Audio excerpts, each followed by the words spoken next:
All right, good morning, everyone, or good afternoon, depending on where you are. Um, we are excited for tonight's event. We're going to start with Dr. Bruce Onofrey, and he's going to discuss systemic medications for adults and special populations. So I'll be your host today. My name is Dr. Ariel Sorenzi. So I'd like to introduce our speaker, Dr. Bruce Onofrey. He is an optometrist and a registered pharmacist. So we couldn't have a better speaker to give us some of this information. He graduated from ICO and did his residency at the Albuquerque VA. He also has degrees in chemistry and pharmacy.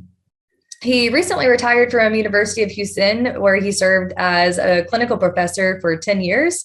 I had the opportunity to learn from him for myself, so I'm excited to hear it all again. So he's also an author. He wrote the Ocular Therapeutics Handbook, which just released its 4th edition. And he's also a contributing editor to the Primary Care Optometry News and is an internationally recognized lecturer on the management of ocular disease and the use of pharmaceutical agents. So thank you so much for joining us tonight, Dr. Onofrey. We're so excited to hear from you.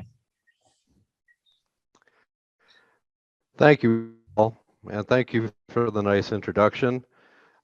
This is a topic that's near and dear to my heart.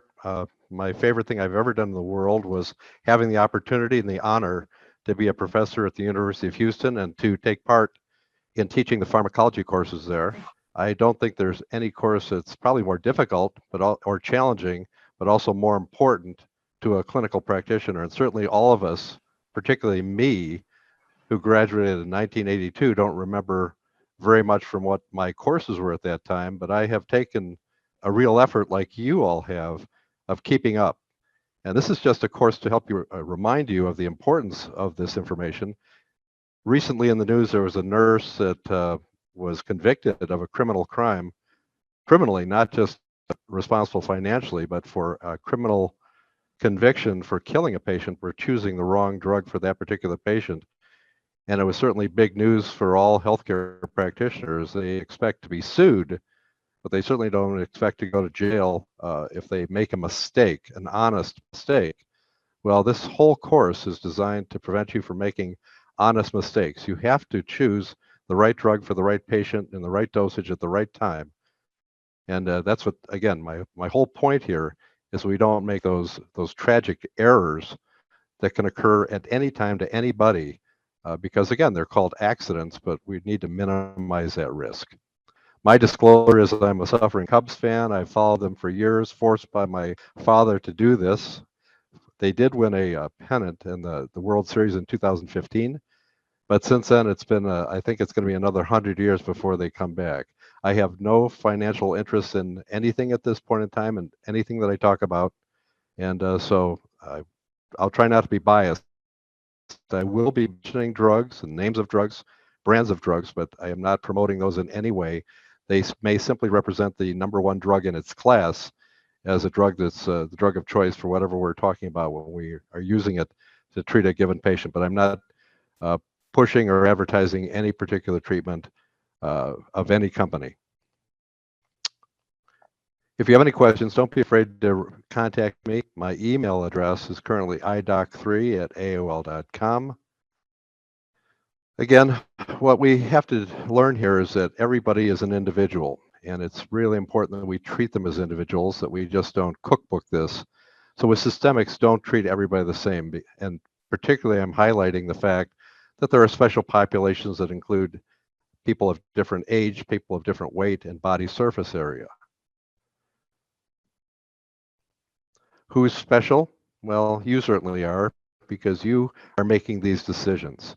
Remember, there's no one that is as responsible as you are for making these decisions for patients. They don't choose the drug. You choose it for them. You tell them to take it. You tell them that it's safe and it's effective, and they actually believe you.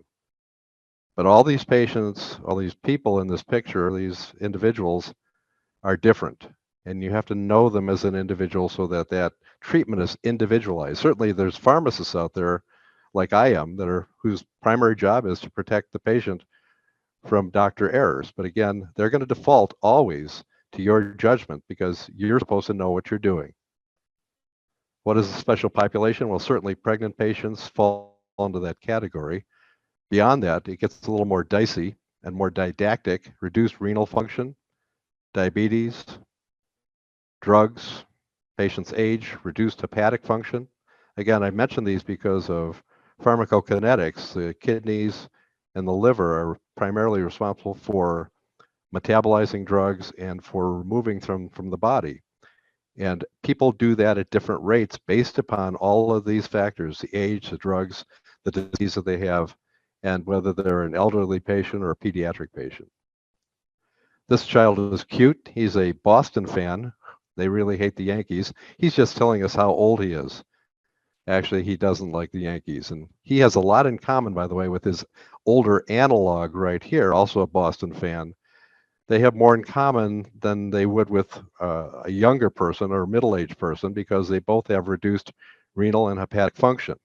And they have to be treated very, very differently as a special population when you're prescribing medications for them versus someone that's, say, in their 30s or 40s and is perfectly healthy. This all has to be taken into account when you write that prescription and choose that drug.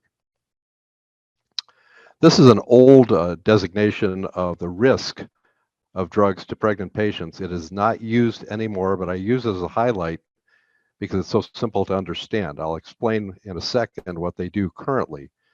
But A was a drug that was supposed to be absolutely safe in pregnancy. That was a very short list. I think it had water on it and maybe one other drug. If it was a B drug, it was probably safe. C, questionable safety. And when I was prescribing medications for patients for eye disease, unless it was sight-threatening, I generally did not go beyond a C drug. D drugs are probably not safe, and of course, X drugs are absolutely not safe for patients who are pregnant. And they have to be very careful in prescribing these to fertile women. Accutane for acne and Doxycycline, which is a very, very popular drug these days. Now, what happens now in a package insert, which you should take the time to read online, you can do this certainly online, but a package insert will now mention literature as it relates. If you go to the category under pregnancy, it will simply cite literature of relative risk of conditions, the percentage of chance, essentially, of how harmful that particular drug is. And it tries to cite the latest literature, not just giving a drug a designation as A, B, C, D, X. So read that, know that, and certainly know if your patient has any potential to be pregnant at all. When I give this lecture, I not only, it's a systemic drug lecture, but I'm essentially trying to cover all the bases on a spectrum.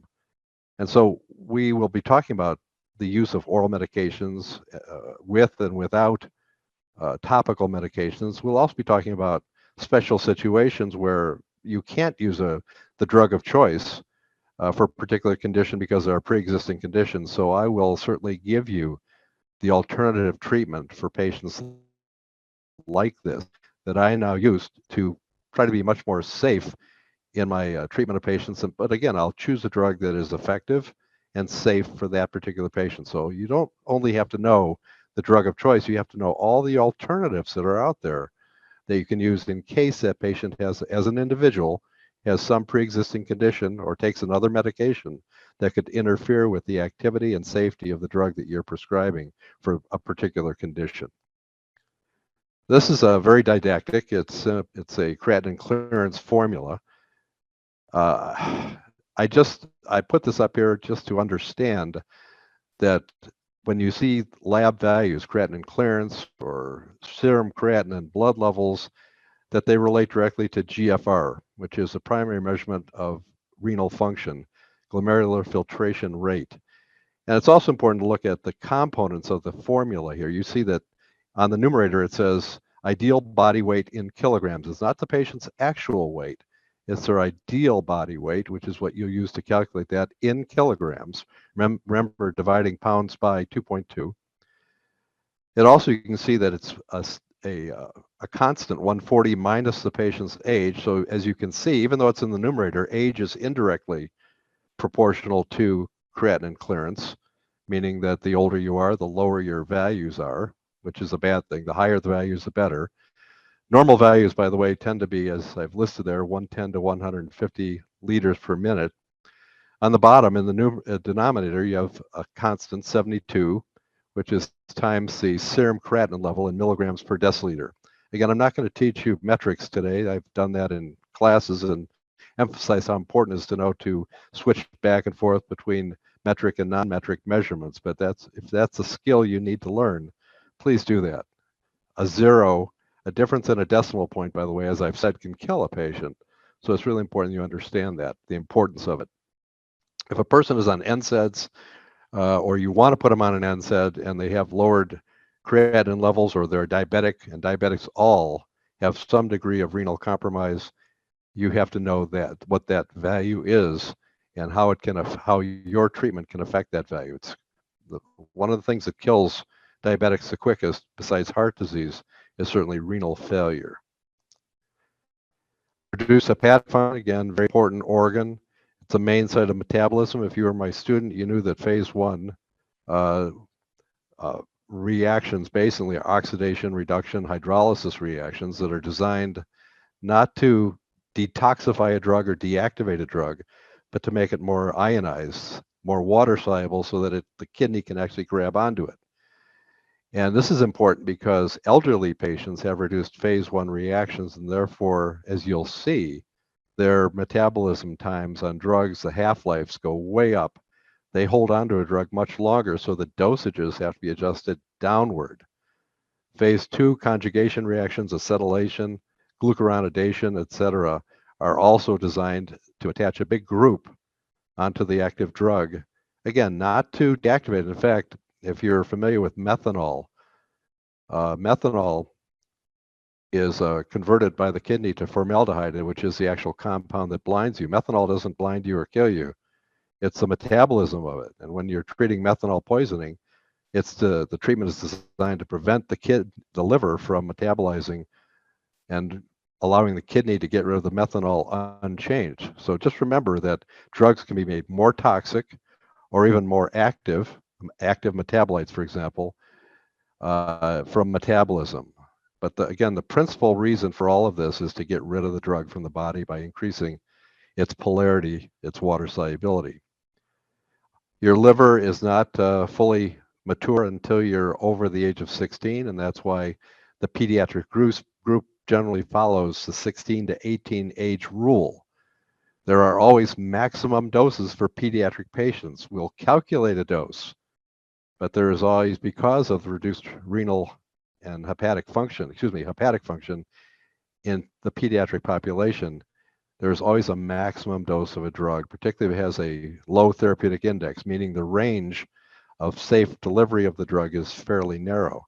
There are drugs with very high therapeutic ranges, like penicillins, which represent very little harm, but the drugs that we use today tend to be quite potent and can be quite dangerous in an overdosage situation. I have here that acetaminophen use can compromise the liver. We'll talk about later. Alcohol certainly is a major reason for alcoholic hepatitis and liver disease. And there's lots of hepatitis C out there from IV drug abuse. You also have to know that when we use drops, we avoid the first pass effect, which means that the drug gets directly in the bloodstream. It goes to the target before it's metabolized. But oral medications are affected by first pass effect. Therefore, the dosage is delayed. The drug effect is delayed when you give it orally, because it has to go to the stomach and then go to the liver, absorbed, go to the liver, and a lot of it can be metabolized, like the beta blockers. 90% are actually metabolized. So believe it or not, a topical beta blocker is more dangerous than an oral beta blocker because it avoids this first pass effect. And if you have reduced hepatic function, the liver is responsible for producing vitamin K dependent clotting factors. And so if the liver is sick, you don't clot properly. And one of the first signs of liver failure is abnormal bleeding. So if you see subconjunctival hemorrhage develop in a patient, one of the things that you consider is, and in a history and testing, is to see what their hepatic function is. Special dosing formulas have a long history, and I'm going to talk about that briefly. We have age, weight, body surface area, the primary ways to do this. Young's rule is appropriate name because it's based on a patient's age. This is only for children. It was the age in years divided by the age plus a constant 12. Where they came up with this, I don't know, but it is a ratio. And all of these drug ratios dosing formulas are for reduced dosing. If you do a calculation and it's higher than the starting adult dose, you made a mistake. So the ratio is always lower of the calculated dose than the starting adult dose. Trouble with this is it treated all kids of one age the same, when in fact kids grow at different rates, can be completely different weights, sizes, and development of liver and renal function depending on their age. So it's just not individualized enough. So this is obsolete. Webster's rule was based on the fact that kids were getting fatter. It's a modified Young's rule. It also is obsolete, again, based on age. Not, it's a crazy formula. It gives you an idea of the proper dose, but it's not accurate enough, again, or individualized enough. Clark's rule is a big deal. I like it a lot. It's used for children as well as any adult who is under 100 pounds, or which is equivalent to 40 kilograms. It's more realistic. It's individualized based on their weight. Now, it does not take into account directly any information about whether their kidneys or their livers are altered in any way other than their age. For example, if they have liver or kidney disease, this does not take that into account, so it would not be valid in those situations. It is a weight in kilograms divided by the ideal adult male weight, which is 150 pounds or 70 kilograms. I haven't seen that weight in a while, but you take the, again, this should always come out lower than the adult dose because it is an adjusted downward dose. And I put pediatric dosage, but it's actually for anyone, like I said, an adult who weighs less than 100 pounds or 40 kilograms that has a normal liver function and a normal kidney function. This would be applicable too. And I've used an example of 3 different weights of a 6-year-old. So we have Young's rule would have treated this patient, all these patients with the same dose, but because we're talking about their individual weights, we get individual dosages, which I've listed at the bottom. Again, this is just a screening test, and I use this kind of to get myself in the ballpark about whether the dose I chose or actually calculated is accurate. And so, and this also does not take into account kids who are excessively heavy. A future linebacker, 13-year-old might weigh 200 or 300 pounds, let's say, but he still has a 13-year-old's liver. So that's why we have to take into account when we're doing pediatric dosage calculations here, that there's always a maximum pediatric dose that is in the literature, in the handout, or whatever source of information that you use to do your calculations of a reduced dosage for any particular patient of a given age. This is the most sensitive test. We use this for infants, and also it's used in hospitals for chemotherapy calculations because it's based on body surface area. Very complicated formula, can be done metrically or non-metrically. It includes doing square roots, and the final answers are in body surface area in square meters. As always, there's a standard adult body surface area. At the bottom, you'll see at the denominator that standard square body surface area is 1.73 square meters for an adult male of 150 pounds. And the ratio is based upon your calculated actual body surface area of the patient. Again, always a reduced dose, so their body surface area is always less, and the value of the division is actually always less than 1. And we get a reduced dose there, as you can see, from 650 milligrams to 282. When I calculated this, I always did it metrically and non-metrically so that I could double check my answers.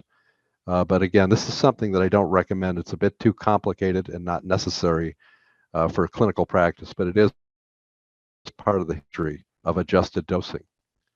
The way that we do it now is based on the information we derive from the PDR, the package insert, the facts and comparisons. There's a whole list of sources that we can get appropriate dosing information from before we prescribe a drug for anyone.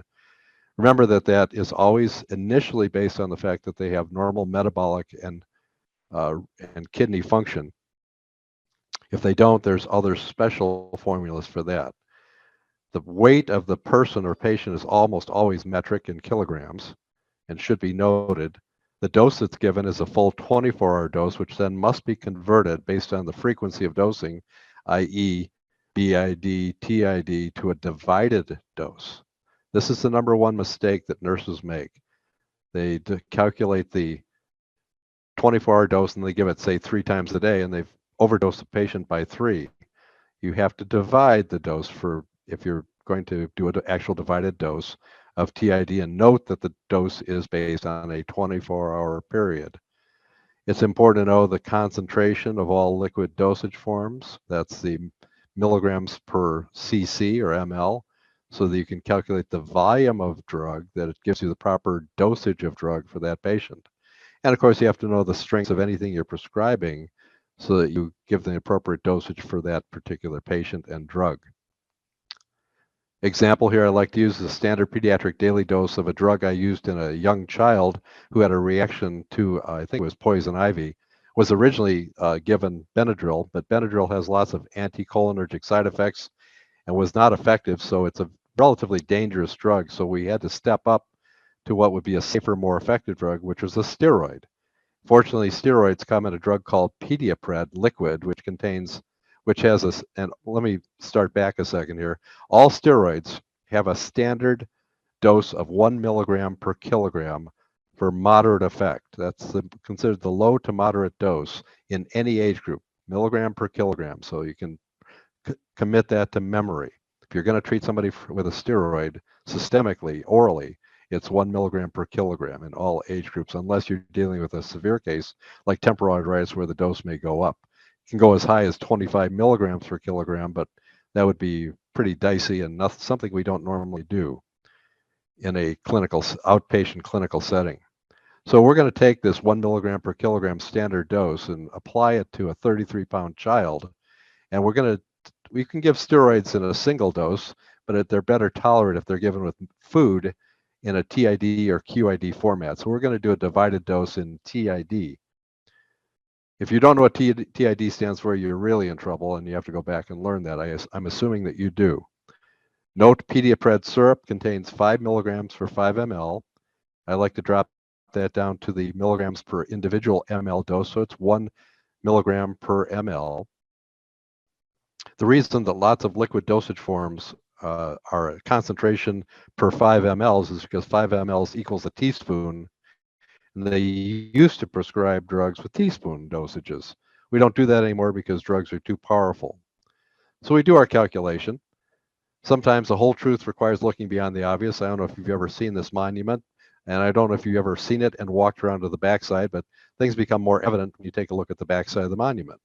And we have to look at all sides of a problem as well. So let's do it in a stepwise fashion. Pediatric dosage calculations. First, we start by converting the child's weight of 33 pounds into kilos. You have to do that because it's lower.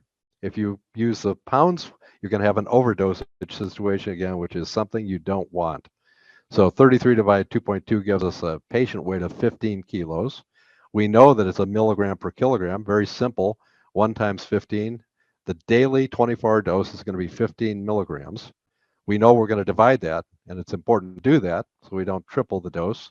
15 divided by 3 is 5 milligrams per dose. We know there's 1 milligram per cc, so based on the concentration of the drug, so it's going to be 5 cc's to deliver 5 milligrams 3 times a day for a total 24-hour dose of 15 milligrams. Again, I don't know if you have my handout. I will be glad to send you that. I'm not expecting to teach this and have you learn it in seconds looking at my screen, but certainly you're welcome to my slides, and you can email me if you need that information. But this is the logical way that we calculate most dosages in a liquid dosage form.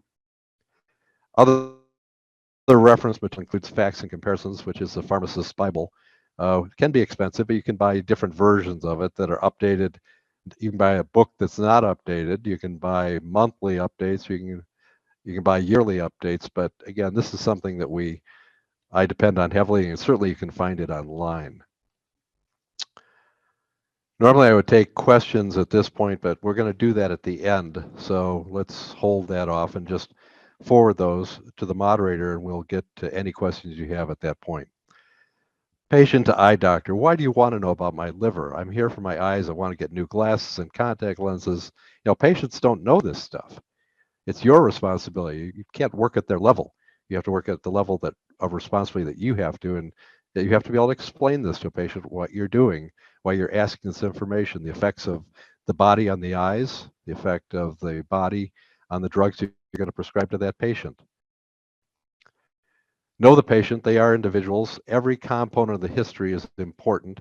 Medical, eye, allergy, the medications they use, the family history, social and demographics. Do they smoke? Do they drink? Do they abuse drugs? All that stuff isn't put there for a joke. It's meant to be there so that you individualize this patient and understand their risks and benefits when you decide to treat them. It also helps you make a diagnosis, which is a critical element in any visit. This patient comes in and says, "Doc, I can't see very well." And then the next, behind door number 2, is this patient says, "Doc, I can't see very well." What's the chance that they have the same problem for reduced acuity? Well, it might be glasses, but the kid on the left would not be as likely to have a cataract, although they could, as a patient on the right. Atrophic disease on the right, refractive error on the left is more likely. They could have more likely have amblyopia on the left and the right, whatever. Same complaint, different reason. And that's why we have to look at these patients as very different.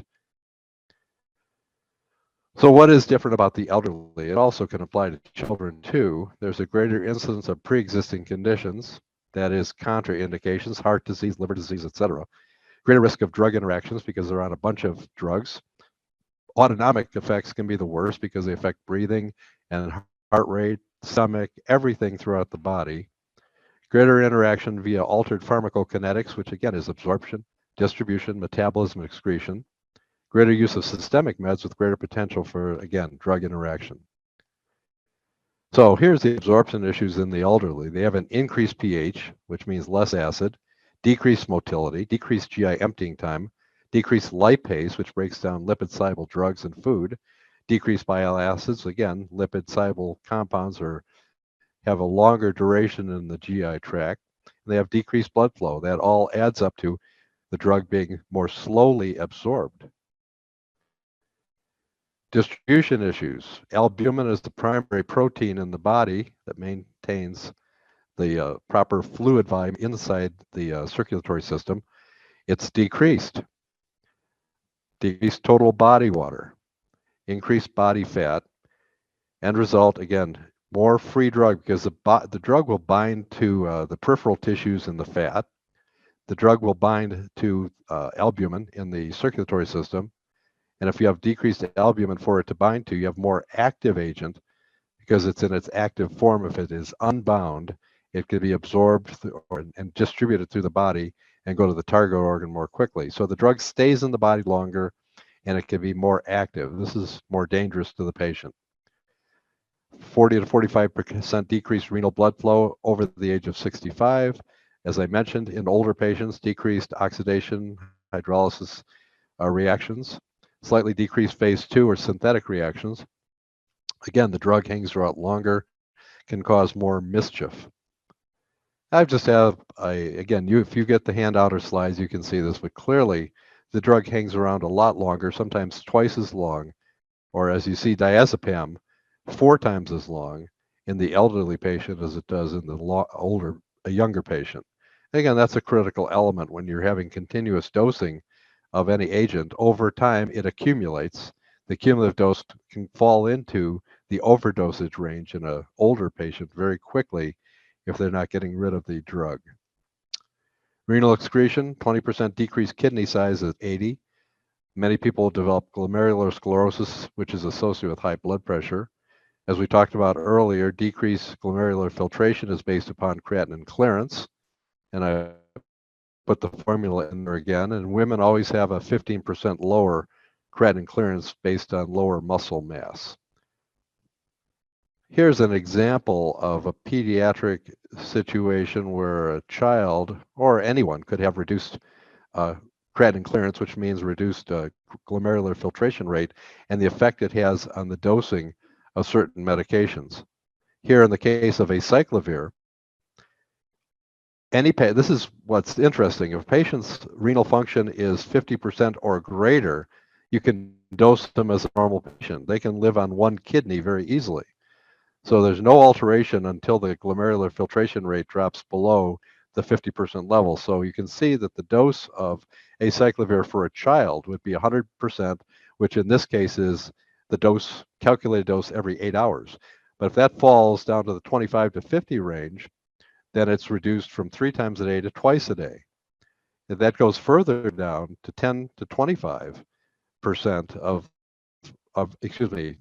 liters per deciliter, liters per minute, that dose drops down to the normal dose, but given only once a day. And finally, if you have almost no renal function at all, you give half the dose every 24 hours. So these modifications have to be made if the person has pre-existing renal compromise. Very important to do this again, or else what can occur is the drug that is excreted by the kidneys unchanged can actually condense in the kidneys and cause all types of problems and cause renal damage. That's why even in cases of a normal patient on acyclovir, I'll just mention this now, the most important thing to do besides proper dosing is to make sure that they do not become dehydrated, that they hydrate completely, take a full glass of water throughout the day, particularly with their medication. If they exercise heavily, that they maintain their hydration, because the drug can condense in the renal tubules and cause damage where it would crystallize and again damage the renal tubule. Again, we always have to be aware of side effects versus adverse drug reactions. They are not the same thing. Side effects are predictable based on the pharmacology of a drug. So you can warn a patient about these side effects. They're recognizable based on the mechanism of action of a drug. Adverse effects are not based on the mechanism of action of drug. They're based on the genetics and prior history of the patient.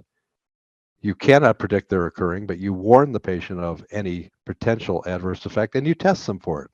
Certain drugs might cause anemia. Certain drugs might cause reduced clotting. And so the patient is tested for that on a regular basis and warned to look out for the signs of, for example, reduced clotting, which would be abnormal bleeding, like aspirin. Pre-existing conditions of the elderly limit treatment choices. Some patients who have macular degeneration and heart disease, like atrial fibrillation, they cannot be given a green leafy vegetable diet, because if you give a person who's taking Coumadin to prevent themselves from having a stroke because it inhibits clotting, and you give them green leafy vegetables which contain vitamin K, you'll reduce the activity of the Coumadin and increase the risk for a stroke. So keep in mind that, again, everybody's individualized. We talked about vitamin K in that situation. Again, Popeye with the spinach type thing. We always like to tell patients to change their diets when they have evidence of dry macular degeneration, but it would be inappropriate in this situation.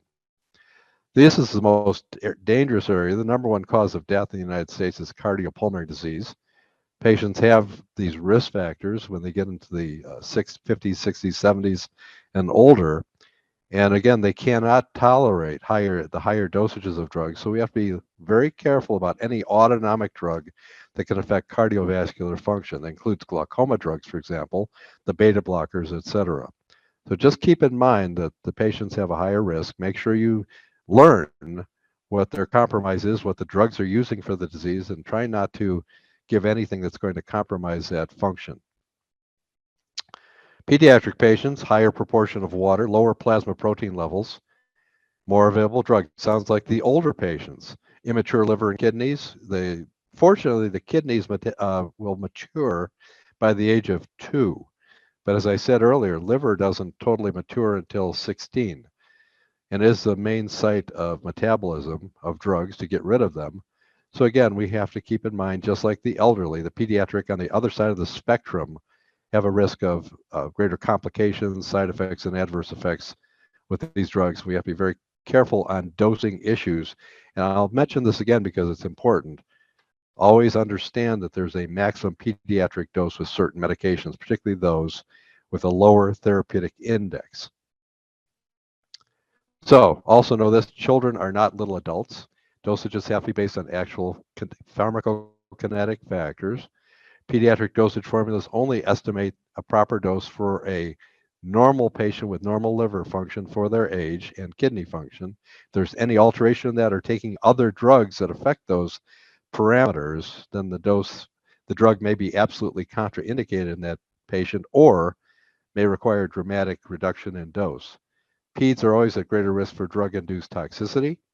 Kids get sicker faster, go low and go slow, And when in doubt, consult with a pediatrician on a drug selection.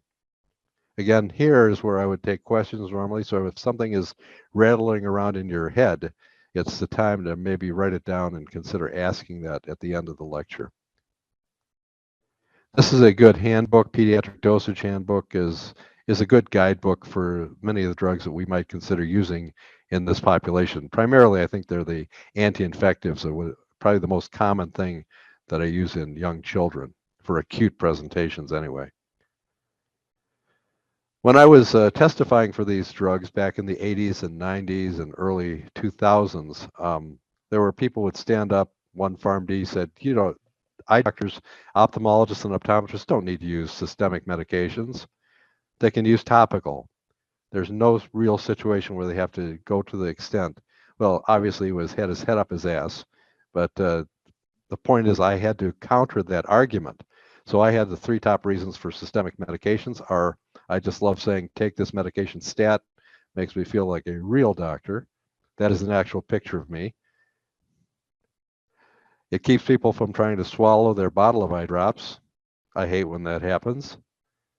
And some people just deserve a suppository, a really big one. I love when that happens. But systemics are necessary when topicals are not enough. You don't need to be obligated to use them, but I hate when people undertreat patients because they don't feel comfortable, or they'll say, well, my state doesn't allow me to do that. Well, that doesn't matter to me. There's a proper treatment for the patient, whether you give it or somebody else does. If you can't treat them that way, send them to somebody who can.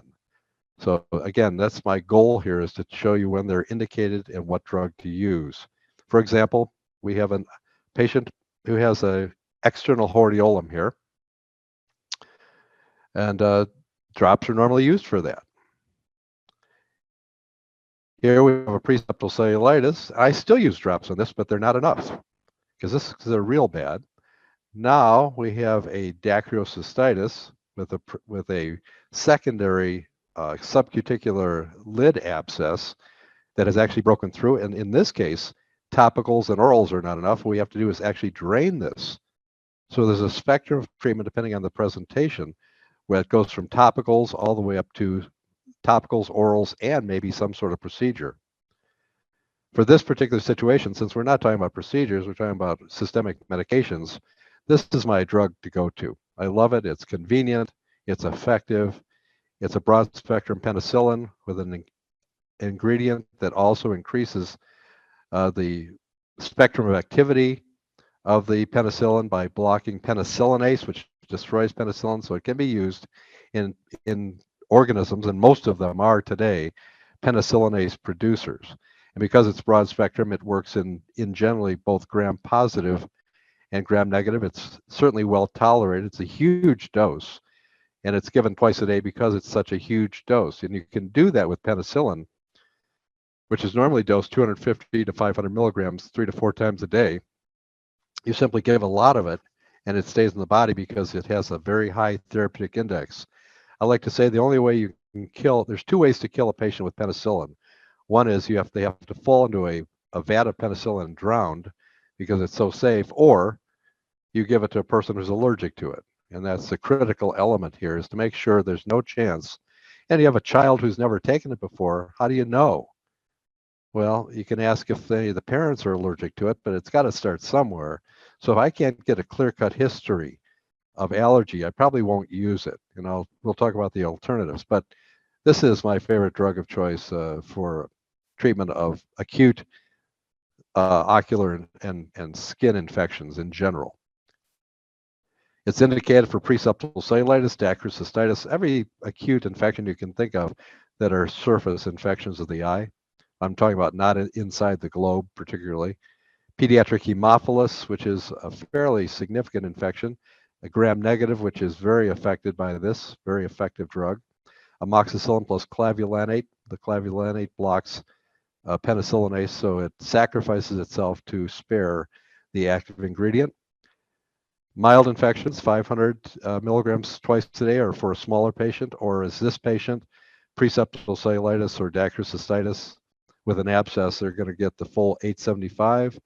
They're going to get, you can give a 7-day supply, but with a refill, checking the patient on day 5. If they're not completely cured, which they won't be, I'd probably refill it for a 2-week treatment. It's very convenient in the sense that you can calculate pediatric dosages. And if you are aware of how big these tablets are, Augmentin is a huge horse pill. You must ask your adult if they can swallow tablets. If they can't, give them the chewable tablet, which I think comes in 400 milligram tablets, or give them a liquid dosage form. It comes in 125 to 250 milligram per 5 cc.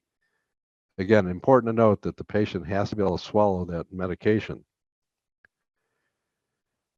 Broad spectrum, effective against penicillinase producers. When I say high therapeutic index, I mean it's very hard to kill the patient with an overdosage. Bactericidal, meaning it kills the organism, it doesn't put it to sleep. Low GI side effects, safe in pregnancy. Watch out for the allergy is a big deal, and it's generic now, so it's inexpensive. For pediatric dosing, I always go to the higher end of the dose. I prefer to give a TID instead of BID for children so that they don't throw up, which can happen. So my rule is basically I ignore the 25 milligram dose and give 40 to 45 milligrams per kilogram per day, either divided by 2 or divided by 3, your choice. But an older kid, I might give it in the twice a day dosing, but a younger child, I would probably divide that by 3, your final dose there. And again, if the child weighs more than 40 kilograms, then because this has a safe therapeutic index, you can give them the adult dose of the medication.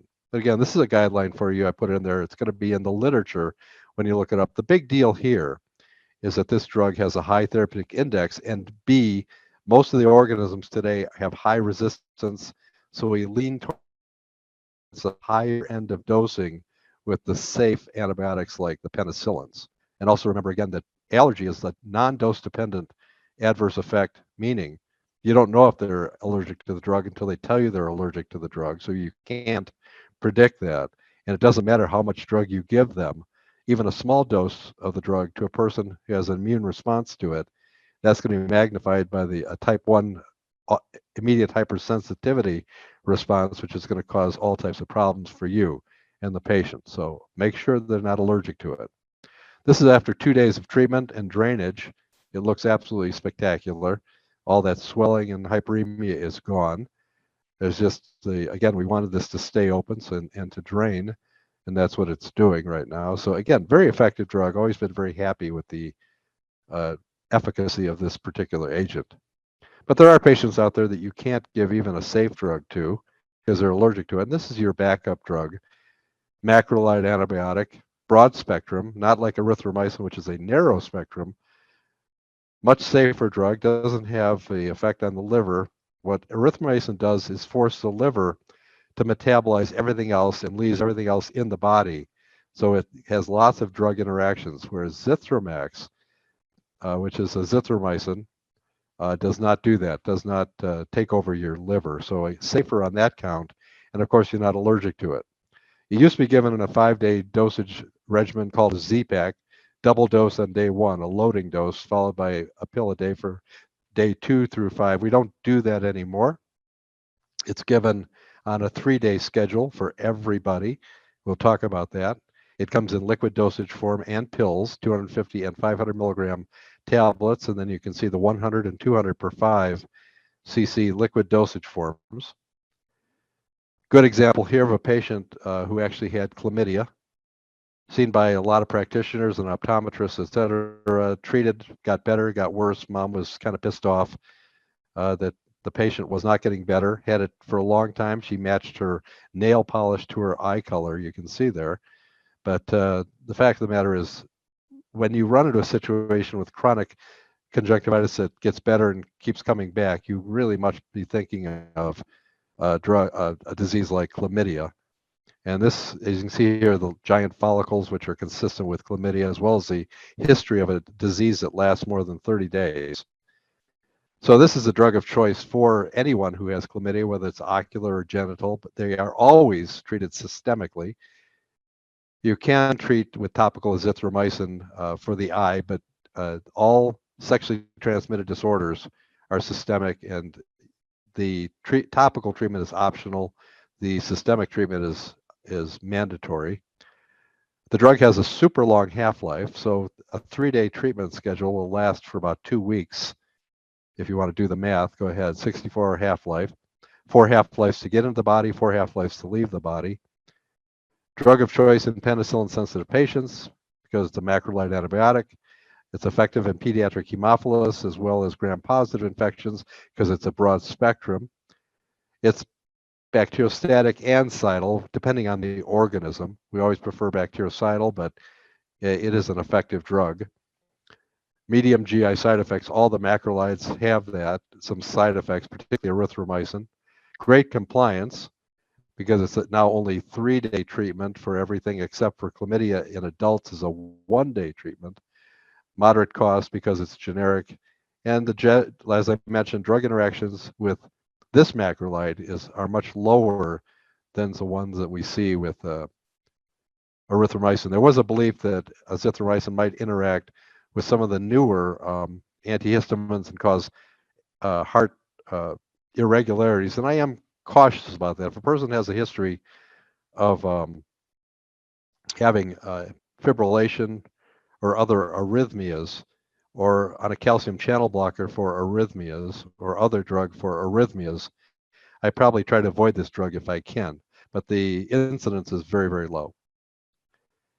It's indicated for chlamydia. It's indicated for all other acute bacterial infections that we deal with in the eye, the lobe.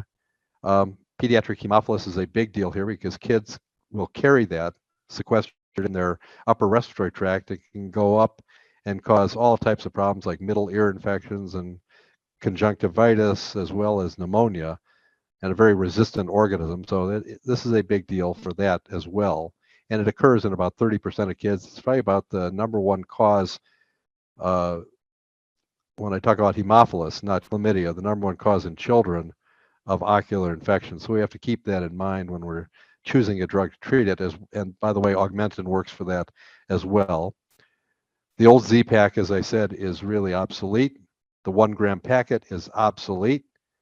The way that we treat these things today are with either the 3-day dose, not the TID, but 1 tablet per day for 3 days dose, which is how we treat all infections except chlamydia in adults.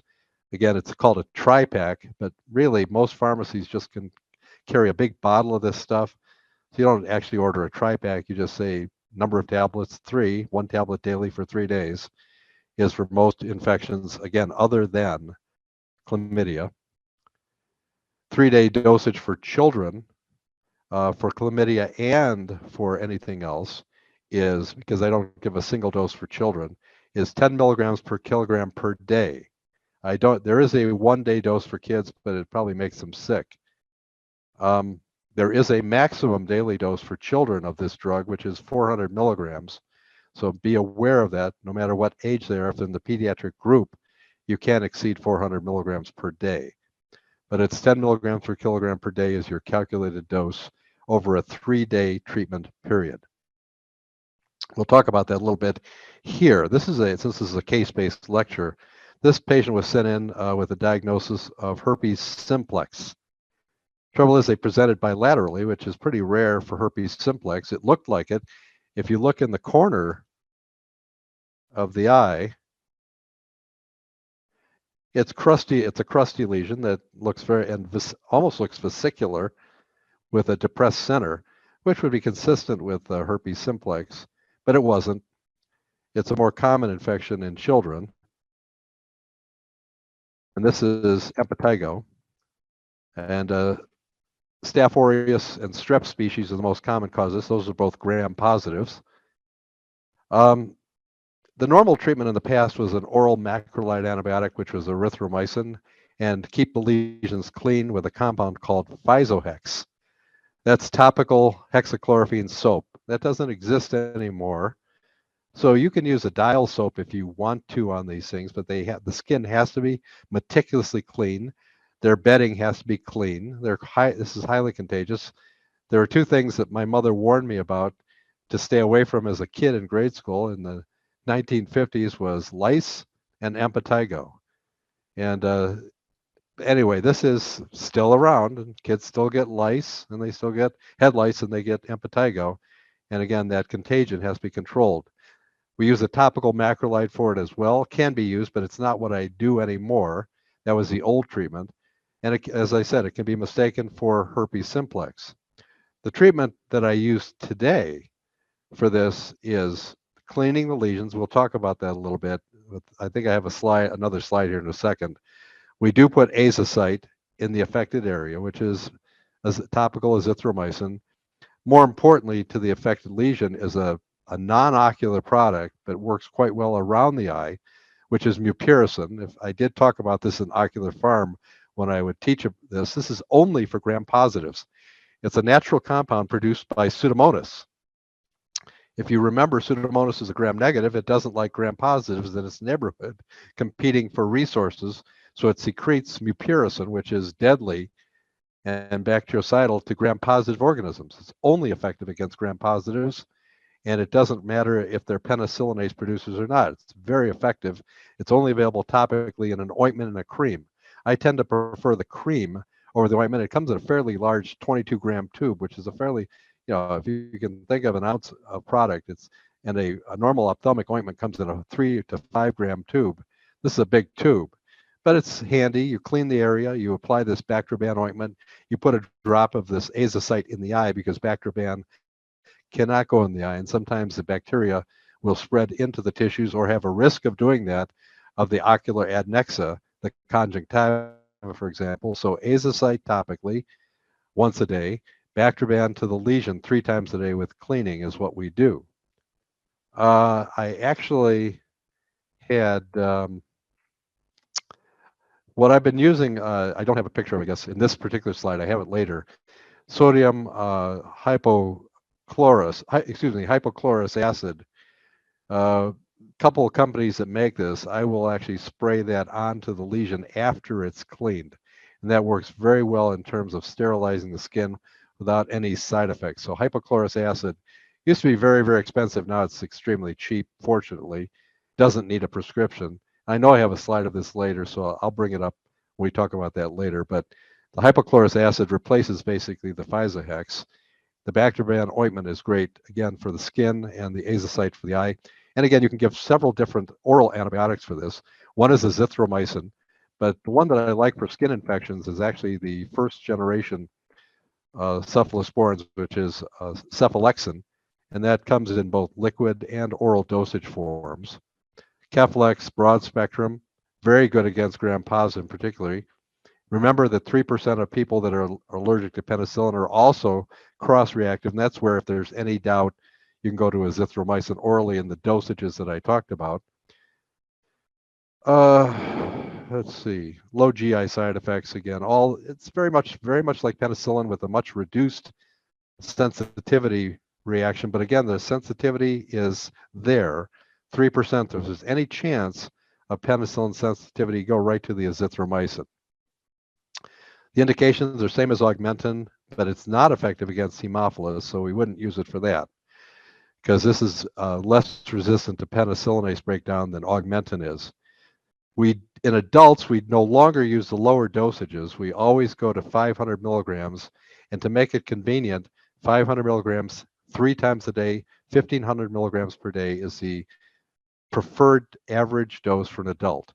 For children, the dosing is exactly the same as with penicillins, 25 to 45 milligrams per kilogram in divided dose, which would be 3 times a day, using the 125 or the 250 milligram per 5 cc suspension. Again, dosing almost identical to the penicillins. This is a patient who had a blowout fracture, which you can tell, which would be, an x-ray is always like you're looking at the patient from across them. And so it's the patient's right eye. As you can see, all the crap that's in their maxillary sinus, which should just be black with air like it is on their left eye. And you can also see the broken orbital floor, the discontinuity and the depressed fracture of the orbital floor in the right eye. I very much like specifically cephalexin, good for these types of sinus potential infections that can spread from the sinus into the orbit.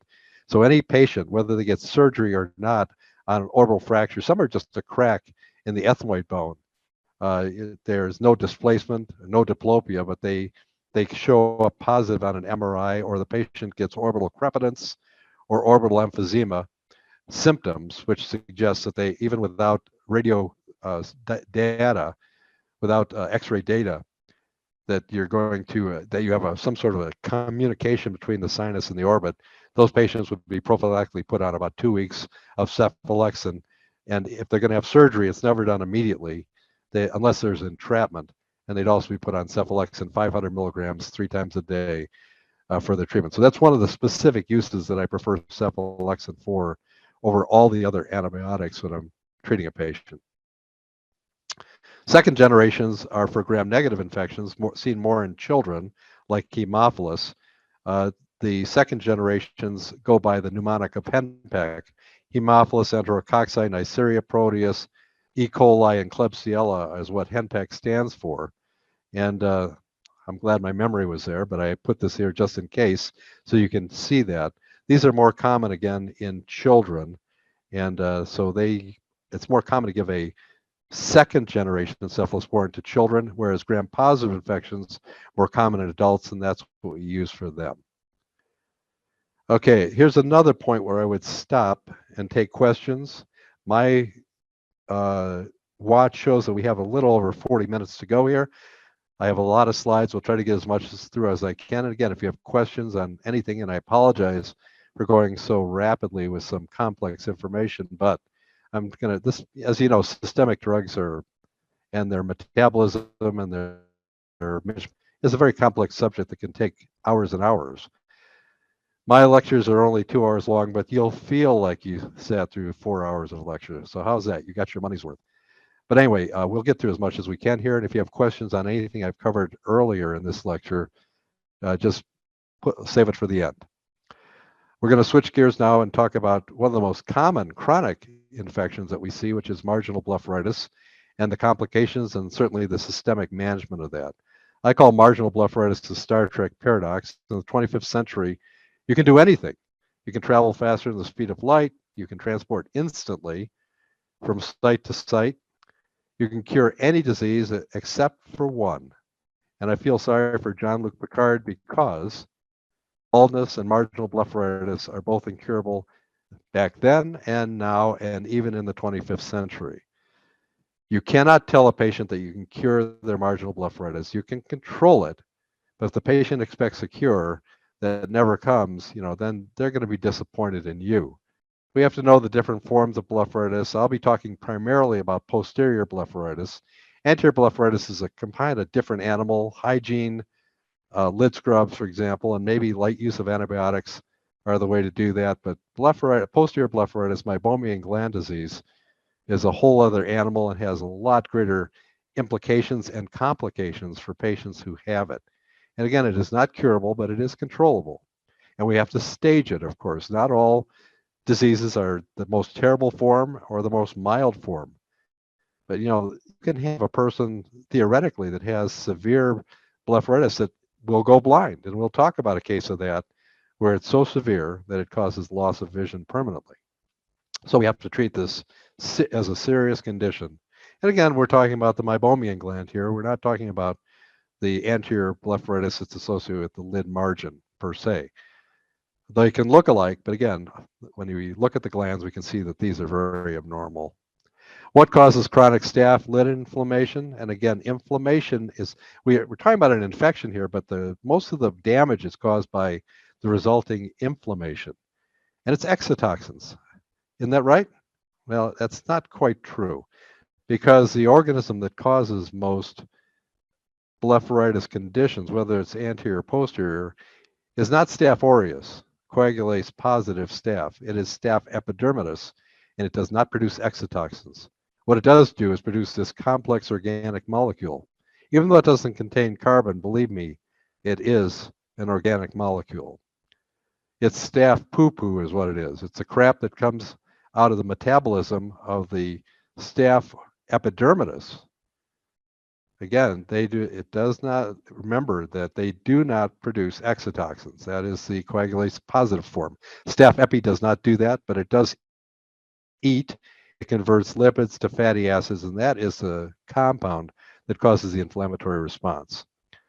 Everybody wants to reach for a steroid, but that's a short-term cure for what is a chronic disease. A patient gets better, and they'll never want to let go of that steroid bottle, which is a big problem for them.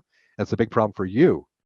So what we use is the indirect acting anti-inflammatory agent, which is a miracle drug, doxycycline. They inhibit bacterial lipase. That prevents the bacteria. We don't kill the bacteria per se directly with this drug. We reduce its ability to metabolize. Long-acting potent tetracycline, resistant. Again, what we're talking about here is doxycycline specifically as a group of tetracyclines. Why do we choose this? Because it's long-acting, has a longer half-life. It's more potent. It tastes less drug than tetracycline, which comes in 250 and 500 milligram. It's much better absorbed than regular tetracycline. All tetracyclines produce GI upset and should be taken with food. That's different from most antibiotics, which are always taken on an empty stomach. Good compliance. Now, one thing you can't take with doxycycline are dairy products or antacids. Keep that in mind. They will chelate or sequester them, and they will not get absorbed. They're very inexpensive, although every drug goes up these days. It is contraindicated in kids, and when I say kids, under the 8 and under, although the Academy of Pediatrics will allow you to give it to children who are 8, between 8 and 12. I prefer to stay away from this drug in children under the age of 12 because their teeth and bones are still developing at that age. Again, Academy of Pediatrics says 8, I say 12. And of course, it's absolutely contraindicated to anyone who is pregnant or wants to become pregnant. Indications is a backup drug for chlamydia, but you had to take it for 2 weeks for that, and nobody wanted to do that. And now you can use, when you're treating chlamydia, as I mentioned earlier, it's the 1 gram, 2 500 milligram tablet dosed in an adult. That's it. A single dose of 2 500 milligram tablets, or in a child or a younger person who takes an adult dose, 500, under the age of 16, I should say, 500 milligrams a day for 3 days. And then, of course, a modified dose that we talked about of 3-day dosing at 10 milligrams per kilogram per day for someone who has to have a modified dose of the drug for chlamydia. The dosage forms that we have available are 50 and 100 milligram tablets or capsules. Those are for infection. You can go as low, or for more severe inflammation like rosacea, but you can go as low as 10 to 20 milligrams a day and still be effective in a maintenance dose. Now, I still hit patients hard with this drug if they have true inflammation. We'll talk about that in a second. And that's a 50 or 100 milligram dosage once a day. But once you get them under control, if they have a chronic condition like rosacea, you can start to drop that drug down. And Peristat comes in 20 milligram capsules. It was primarily designed for gingivitis, gum disease, being treated by dentists, but it is available. It is a branded product, so it's much more expensive than generic tetracyclines, but that's one of the lower dosage forms available. But for maintenance, you can always drop down to from the 100 milligram or 200 milligrams per day. If I had a rosacea adult, I would give a normal size adult, I'd probably start with 200 milligrams per day. Drop that down to 100 after a while and down to 50, and if necessary, like I said, down to 10 to 20 milligrams. Doxycycline is a wonder drug. As you can see, it grows hair, makes you smarter. It makes you look smarter anyway when you can control the patient's disease. And why do you think this acts like a steroid? Well, because Steve Flugfelder, I have highlighted his name in yellow in this study. He's a steroids guy for dry eye. Essentially, he's a big surface disease guy who came out of Baskin Palmer, and as last I knew, he was over in Houston. When I was teaching in Houston, he was there and doing a lot of dry eye research. But he also came up with the fact that doxycycline, because of its efficacy from this particular study, and you'll see in this next slide, reading the yellow, that the effects of oral doxy are comparable to those induced by a topical corticosteroid. And the bottom paragraph, the observation that doxy equal potent as corticosteroid, combined with the relative absence of adverse effects that we see with topical steroids, like steroid glaucoma, infection, blah, blah, blah, it makes it a potent drug of choice for ocular surface inflammatory disease. So everything should have a clinical study basis for its use, and this is where it started, and we have a whole host of information now how effective oral doxycycline is as an anti-inflammatory drug, not as an anti-infective drug. And that's why we have to know what are we trying to do with this drug. So that's why the dosages and the use of it differ so much from when we're using it to treat infectious disease. It can be used long-term as opposed to short-term applications. Doxycycline is even a big deal in corneal ulcers. Ascaris, American Society of Cataract Refractive Surgeons, in their yearly papers about resistant organism management of bacterial keratitis associated with LASIK, which is the worst infection you can get. The picture on the left is Pseudomonas in its early stage, and you can see a LASIK under the flap infection, which is always bad, which is usually treated with fluoroquinolones as well as compounded agents, depending on what the culture shows that it is. They do not use topical steroids in these infections. The recommended treatment for inflammation is oral doxycycline 200 milligrams per day, along with the topical concentrated treatment that they do for the ulcer. So again, doxycycline is used in corneal erosion to prevent re-erosion by reducing corneal inflammation. It's used in corneal burns. In the corneal erosion case, it's 50 milligrams twice a day is a recommended dose for a fairly long period of time, at least 6 weeks, so that you get hemidesmosomal formation and stabilization of the cornea so it doesn't re-erode. So again, lots of reasons. I'm not going to go through all of them now, but doxycycline has become kind of the go-to drug for inflammation in lots of situations that involve surface and corneal disease. Here's a mouthful of trouble, and this is where I was talking about how lid disease can result in blinding disease. Every person I've seen in this category that has this clinical finding, except for the last case, I work at, by the way, I do 6 days per month at an Indian reservation medical center, the Kiwa, or what they called, their traditional name was Kiwa, but the Spanish name was Santo Domingo. They're moving away from the Spanish designation. But Santo Domingo Pueblo Medical Center, which is just south of Santa Fe, has a lot of cases of this in older patients. Typically, the kids coming up from Mexico as immigrants are in their age of 8 to 12 that present with this type of situation. And it's looks like flectanular disease, neovascularization, scarring of the cornea, stromal scarring, superficial scarring. And again, they end up with this permanent situation of reduced acuity if you don't get this under control quickly. And the most common thing to go to with this was steroids, but the studies have shown in blepharokeratoconjunctivitis that they end up with resistance to the steroid, and when you use the steroid and they stop it or taper it, it always is recurrent, comes right back. So we had to come up with a different strategy for these kids and a better strategy to treat persons who can't use doxycycline. That would be kids, rosacea patients, fertile females, etc.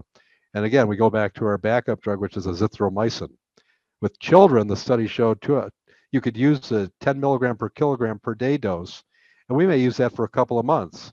In a larger child, maybe 250 milligrams a day for months. In adults, I can use the 500 milligrams per day, and once I stabilize them after a month, they improve. I might drop down to my 3 treatment days per month strategy, which is very convenient. Once a patient is stabilized on azithromycin and their topical therapy, and they're not getting worse, they'll take 1 pill a day, like a birth control pill, for 3 days of the month. And then they'll stop it. The drug has a long half-life. It'll cover them for most of the month, and then they can take another dosing at the next month. But I don't want to get into the specifics of this. We don't have the time for it. But again, azithromycin is the go-to drug. It shows 82% anti-inflammatory activity when it's compared to Doxy. Doxy is a better drug, but azithromycin has much safer applications in certain populations.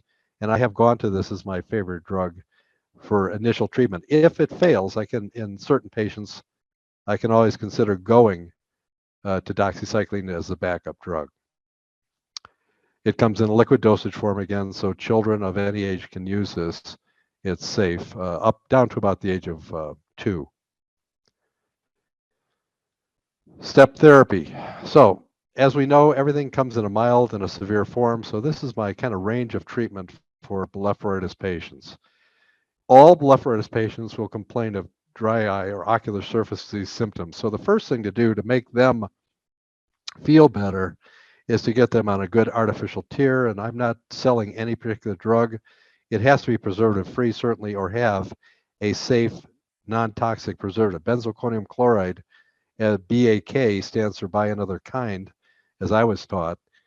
So we don't put that type of a product in the eye, but frequent use, not once or twice a day, but 6-8 times a day, is the starting point of all surface disease patients. Clean the lids, and this is where I had my picture of hypochlor. I used baby shampoo on it. Some people don't like it. I think it's fine. They dilute it on the washcloth, they clean it. There's tons of OcuSoft and other brands of lid scrub cleaners, depending on what type of infection they have, whether it's a parasite type infection, tea tree oil, formulas, etc. But after they do the cleaning, then I highly recommend using hypochlorous acid spray, and I like the 0.02, the double percent concentration that OcuSoft offers. But there's Hydrolyze and other types of brands out there that you can get on Amazon or any drug. I always suggest Amazon because they have lots of choices there. And it's less confusing if the person knows specifically what to go for. And I show them this picture. That's what I do, so they know what to get specifically. And it should be done at least twice a day for maintenance. In active, more severe forms, 3 to 4 times a day is a better strategy. If they have resistant bacteria, you can't kill the bacteria and sterilize the eye per se, but you can reduce the bacterial load. And by having them do their cleanup on their lids, and then put a drop of this on the closed eye and spread it across the lash line. 1 bottle's treatment till it runs out. 1 drop a day after they clean their lids is all you have to do. And that will not kill everything, but it will reduce the bacterial load in the population very, very quickly. Now, this is a big deal. I believe in using omega-3s, but it's got to be the right stuff. If it says fish oil on it like this does, it'll say under that 1,400 milligrams of fish oil with 1,000 milligrams of omega-3. Well, what the hell is the other 400 milligrams? I don't know if you know how they make fish oil, but they catch all this pollock in a factory ship, and they take all the fillets and the good stuff off and sell it to McDonald's and sell it as artificial crab to Japan, and everything else left over, the heads and the bones go in the bottom of the ship, gets cooked down to fish oil. That's not what you want to use, because some of it contains mercury. This one says fortified, I don't know, I can't read it on the bottom, it says something about mercury. Hopefully they removed it. But what you want is the one on the right, which is ultra omega-3, which has designated quantified amounts of 500 milligrams of EPA and 250 of DHA, the omega-3s we want. It is molecularly distilled and enteric coated so you don't get fishy burps, and it's purified and quantified. So don't go to Walmart and buy fish oil. It's got to be purified, quantified. And this is why, just like I'm telling you, I'm showing this to the patient to let them know this is what works. Omega-6s are inflammatory. They come from your diet of saturated fats. We want to replace that with the omega-3s, which are anti-inflammatory. And if ocular rosacea, surface inflammation, or rosacea or inflammation is present, you go big. And this is where the oral treatment with the anti-infective, which are really used as anti-inflammatories, are indicated, as we talked about. So not everybody's going to get this, but if there's significant inflammation present or the patient is diagnosed with rosacea, then they can get either one of the doxycyclines, ranging from a dose of 200 milligrams a day for really bad stuff down to 10 to 20 milligrams per day for maintenance. Azithromycin from 500 milligrams a day for an adult, and anywhere from 10 milligrams per kilogram per day to 250 milligrams a day for a child for the first 4 to 6 weeks of therapy. And then you must modify the azithromycin dose. We don't, because it accumulates in the body with its long half-life, you don't want to really use it in full dose for more than 4 to 6 weeks. Okay, this is another point. I now have 10:15. We seem to be somewhat on track where I would ask questions. So if there's something I said about that, hopefully that was useful. It's probably the most important indication for oral antibiotics. But we have some forgotten ones. Cat scratch fever, macular star formation is seen in patients who have been scratched by a cat. And the treatment, one of the treatments for that is one of these older antibiotics, a sulfa drug, sulfamethoxazole with trimethoprim. Both of these compounds are folic acid inhibitors, and they're synergistic with each other. You have to remember, though, that sulfa drugs are the number 2 cause of allergies, with penicillins being the first most common, sulfa second, and codeine products the third. So you want to make sure that you don't, that unless there's no other antibiotic that's safe and effective for the patient, this is one of your choices to use. Trimethoprim comes in Polytrim as a topical drug, very effective against resistant gram-positives because it's not used very much. So trimethoprim, polymyxin B, which is effective against gram-positives, and trimethoprim, for gram-negatives, is the real good combination. Polymyxin B for gram-negative and trimethoprim for gram-positives, very effective drug, particularly against drugs that produce penicillinase. Again, not much use of this. Just to make sure you remember that there's a proper dose for this. We try to avoid it in younger kids. We certainly avoid it in people who are sulfa-sensitive, and we never use it in patients who are sicklers because the drug can trigger sickle cell disease, and we never use it in pregnant patients. I'm going to skip past that. This is Stevens-Johnson syndrome. This is the extreme consequence of a person who's sensitive and has the maximum adverse effects to a sulfa medication. This occurs not only with sulfa drugs, but like with drugs like Dilantin.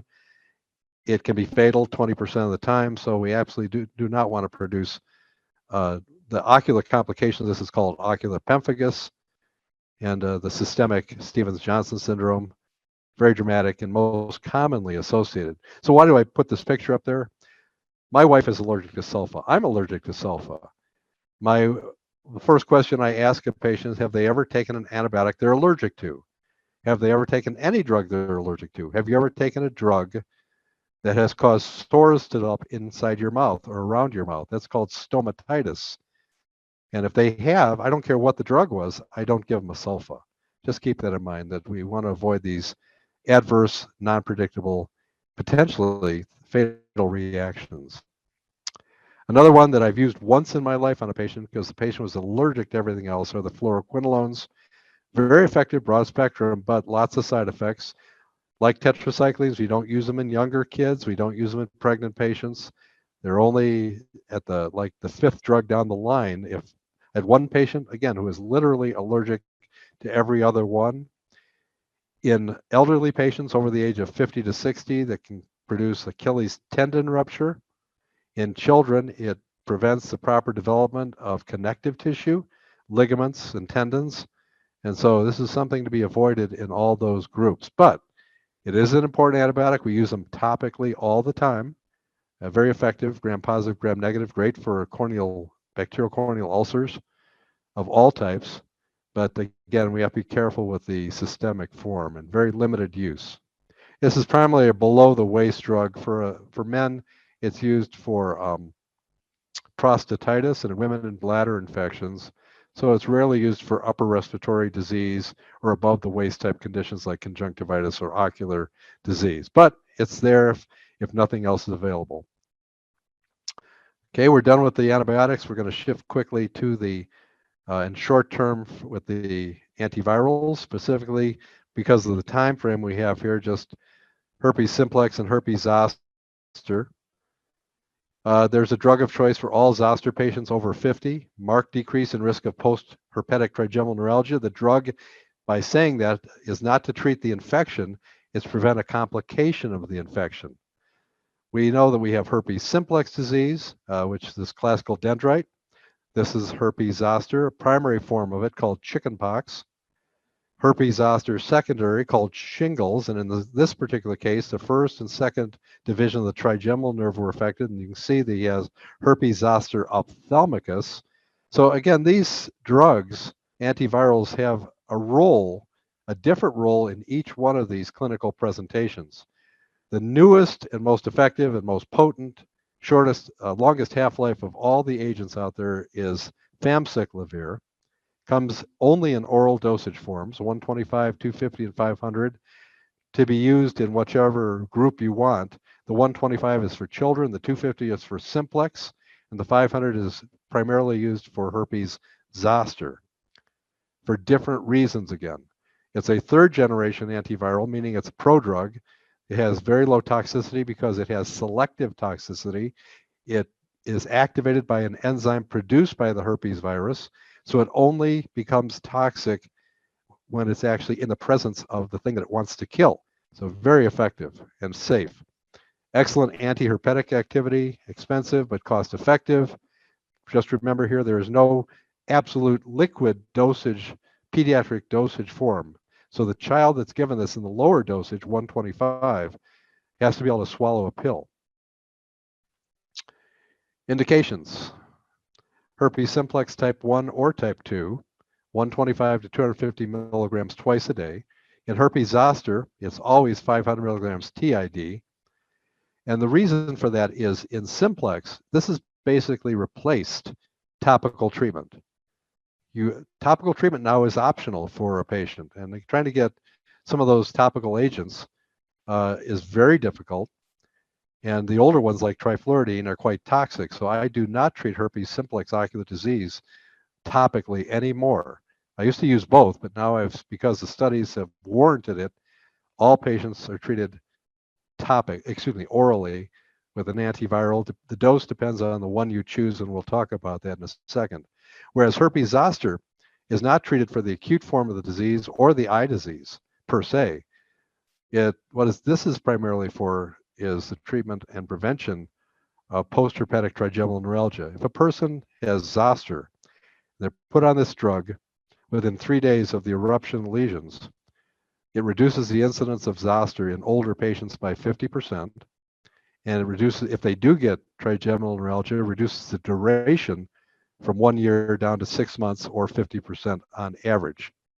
So there's no reason not to put a zoster patient out. But remember, when you're treating herpes zoster eye disease, they're given this for the post-herpetic neuralgia, but the treatment of herpes zoster, well, again, this is not a topical lecture per se, but I want to warn you that these oral medications are the treatment for simplex eye infections, but they're for post-herpetic neuralgia in zoster, and zoster is treated topically with a steroid, with an anti-glaucoma medication if the pressure is high, cycloplegia, but it's not treated for the actual virus, active virus, because the primary problem in the eye with zoster is inflammation. So keep that in mind.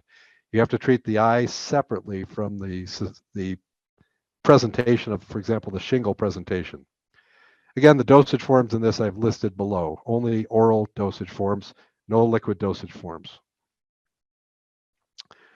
This is a patient who had herpes simplex, all levels of it. She had active dendrites. She had stromal disease.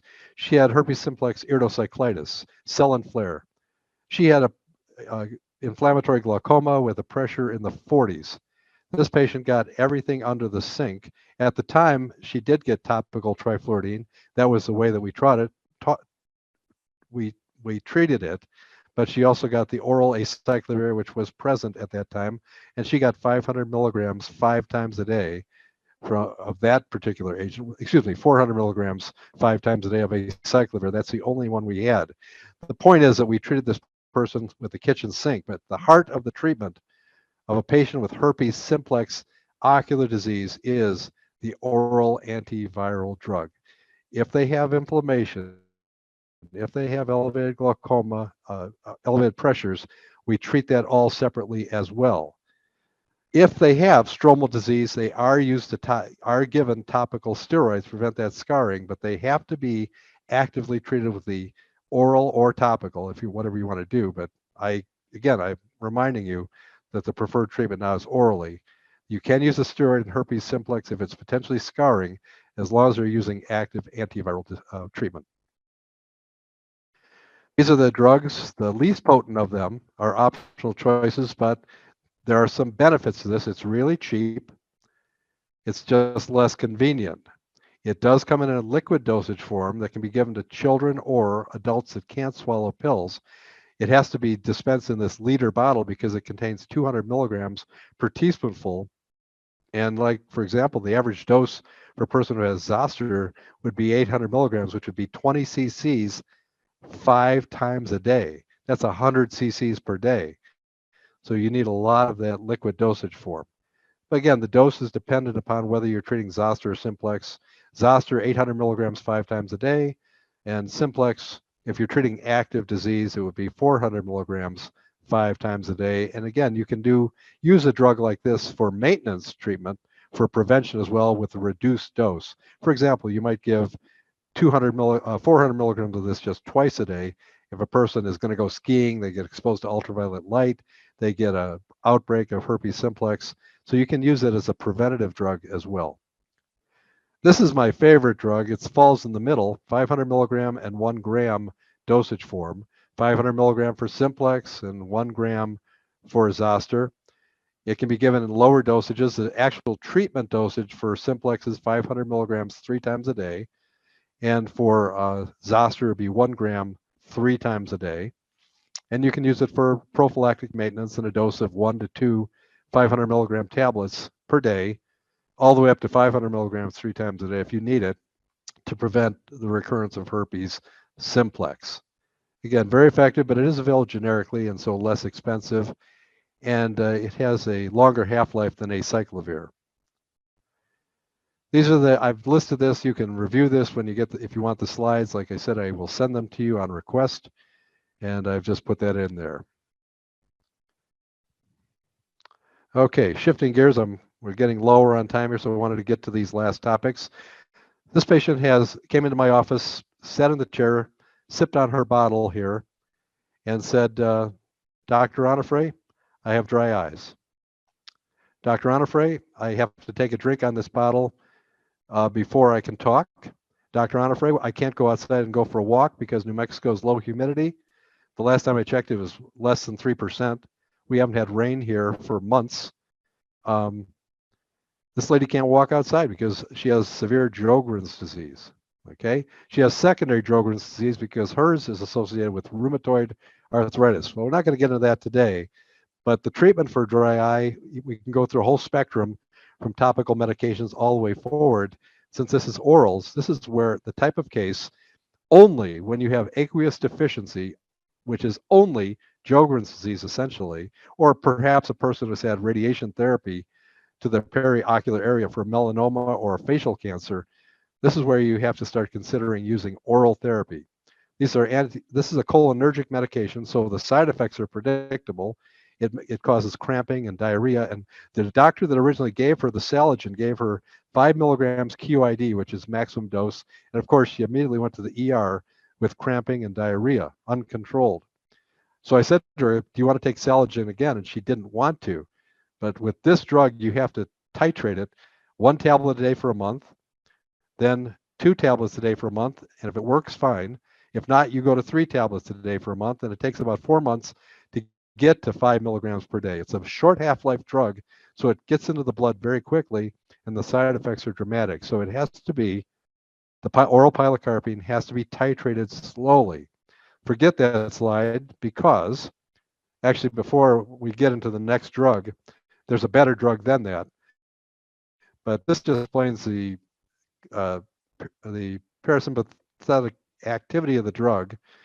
And what it's a direct acting parasympathomimetic agent, so it stimulates all exocrine gland secretion. It actually is approved by the FDA for dry mouth, and the salivary glands are identical to the lacrimals, so you stimulate them.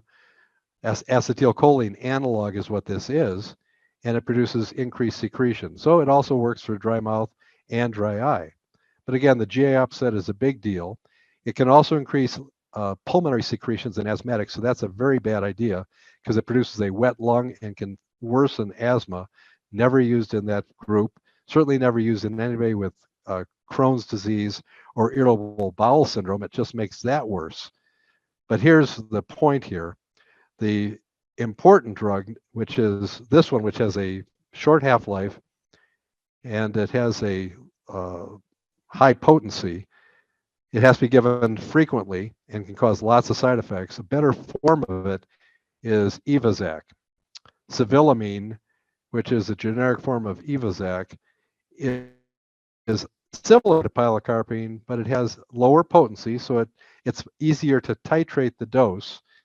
patients aren't as sensitive to it. It is better tolerated. It has a longer half-life. The theoretical maximal dose of this is 3 times a day. You should never do that.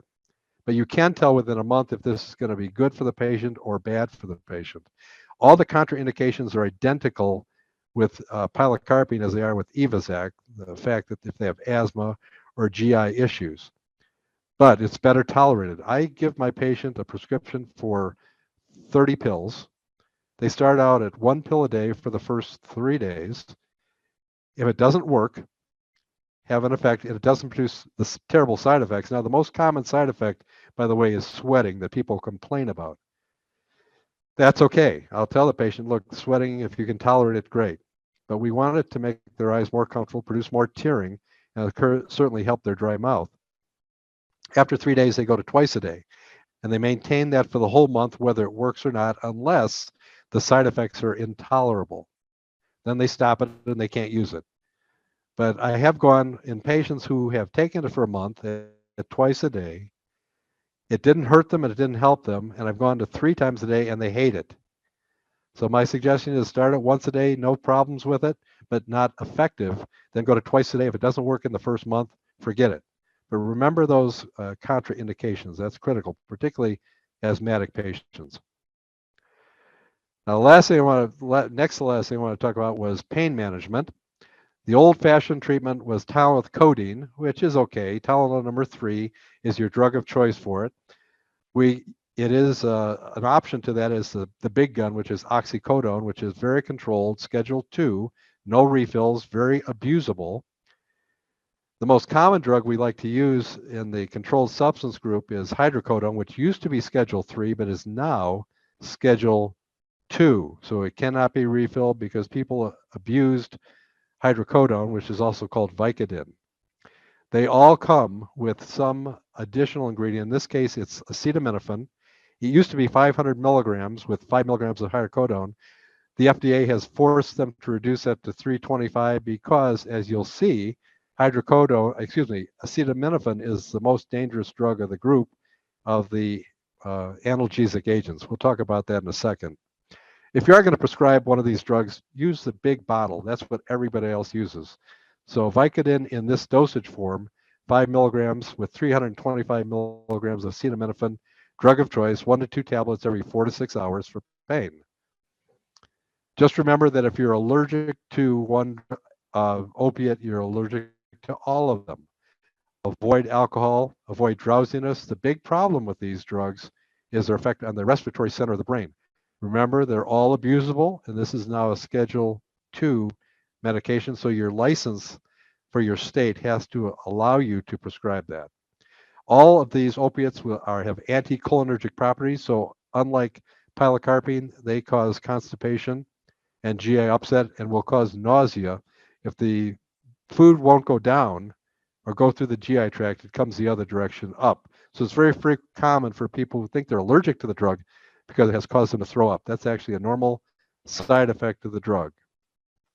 I'm not going to go through this in detail. This simply talks about Vicodin being a very effective fixed ratio drug with acetaminophen and the best narcotic analgesic in this category, the strong opiates, are for the management of pain. And I've given some indications for it there as well. This is actually, when I use an opiate, which is pretty rare these days, is my favorite one. It's called Tramadol, but it has to be the specific one. Ultram is pure Tramadol, all by itself. The dosage has to be adjusted for age. If you are over the age of 65, the maximum dose is reduced to 300 milligrams per day. That would be 2 pills, 50 milligrams, no more than 3 times a day. Whereas under 65, the dose is 50 to 100 milligrams 4 times a day with a maximum dose of 400 per day. I don't like this drug in its form. I like this form of it. This is a reduced dose of Tramadol from 50 to 37.5 milligrams combined with acetaminophen. This drug can be given 1 to 2 tablets up to 4 times a day for any patient who's not allergic to opiates. It's a milder opiate, less abusable, and nobody abuses Ultracet because it has Tylenol in it. They want the pure drug that they can dissolve and inject. But the oral form of this is the best opiate analgesic out there. Now, there are lots of patients who are drug abusers. I've had patients tell me they can't take it because they're trying to get off the drugs. The patient is allergic to them. Remember, number 3 class of drug are opiates that people are allergic to. You can't prescribe narcotics. You don't want to prescribe narcotics. Your patient doesn't want to use narcotics. The best combination of non-narcotic drug is acetaminophen, extra strength Tylenol, 1,000 milligrams, plus Motrin, 600 milligram, the big bottle, 1 tablet of each. 2 tablets of extra strength Tylenol with 1 tablet of Motrin. If there's no contraindications, PRN 3 times a day for pain. Excellent combination. I always prescribe the Motrin. I do not use OTC because the OTC maximum dose is 400. And you have to make sure if you can't prescribe Motrin in a prescription dose, don't tell them to take Motrin over the counter in a prescription dose. Your malpractice insurance will not cover you. So again, my favorite dose permutation on this dose is 1 gram of Tylenol, 2 extra strength Tylenol, along with 1 tablet of 600 milligram Motrin up to 3 times a day. Now, the big deal here is the acetaminophen. That is one of the more dangerous parts of it. Let me just go through that briefly. The recommended maximum dose for an adult with normal liver and hepatic function is 4 grams of Tylenol per day. Tylenol is in everything, so you have to be NyQuil, whatever Vanquish headache medicine. So you have to know what your cumulative dose is. In fact, the FDA has reduced the maximum suggested dose of Tylenol from 4 grams to 2.6. They wanted to eliminate extra strength altogether. Now, if you take my recommendation of 3 grams per day, that's below the old recommendation of 4 grams per day. And that's okay as long as the person doesn't drink a lot of alcohol. Consumption of more than 3 alcoholic drinks per day doesn't make you an alcoholic, thank God, but it does make you susceptible to liver damage from acetaminophen. So just remember that we try to control the acetaminophen here. Motrin has its own issues as well, but this combination has great synergism. It's as effective as any of the narcotics that I've shown you. It's non-narcotic, except for the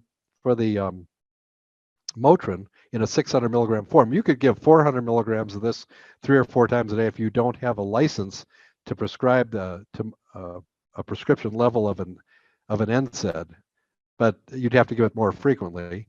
You could use the standard dose of acetaminophen, 1 normal tablet, 325 milligrams, or 2 tablets, combined with 400 milligrams of Motrin, 3 to 4 times a day as needed for pain. It's just that the TID is the ideal dose of balance for those 2 drugs.